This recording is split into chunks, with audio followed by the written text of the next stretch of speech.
Ito na yung ating 75-gallon tank ngayon na merong mga PKBM White Eye. So, sobrang daming fry nyong makikita dito. Ang kinikip ko lang dito ay PKBM White Eye na lyre tail. So, ngayon, it's calling time. Tatanggalin ko na yung mga may round tail na makikita natin dito ng PKBM. Hi guys, Vince here and welcome back to Drip. With a minimum purchase of 100 pesos, get the sticker of the week plus one random Drip X one-piece collection natin. Dried tubi, dried tubi, dried tubi. Ano pang iniintay mo? Add to cart ni Drip, checkout mo na yan. Say for example, itong isang to, ayan, hindi siya super developed na lyre tail.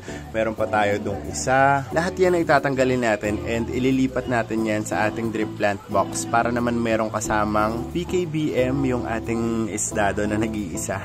Yung mga fry na yon, hindi pa naman super developed yung mga tail nila. So, saka ko na sila ikakaling. Siguro tatanggalin ko lang yung mga non-full mask doon. Tapos yung the rest ay ikikip ko na dito sa ating 75-gallon tank. Parang ecosystem na talaga to. Ang ginagawa na lang namin dito ay nagre-refill na lang kami ng water. Hindi namin to napakailaman masyado. So, as is na yan. So, ang mga laman nitong livestock ay PKBM White Eye.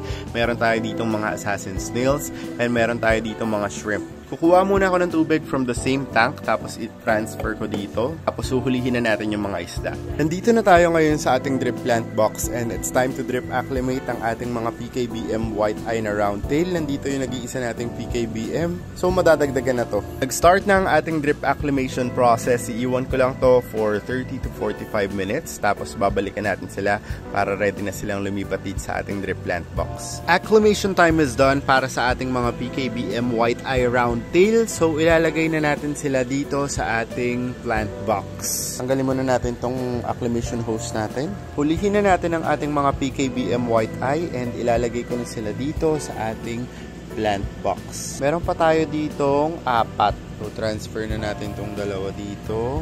Ayan. Tapos, meron pa tayo ditong isa. So, yung isa, transfer na rin natin dito. Ayan. Hayaan ko na sila dyan para meron namang isda dito sa ating plant box dahil isang piraso nga lang yung PKBM natin. So, okay na yan. At least may kasama siya.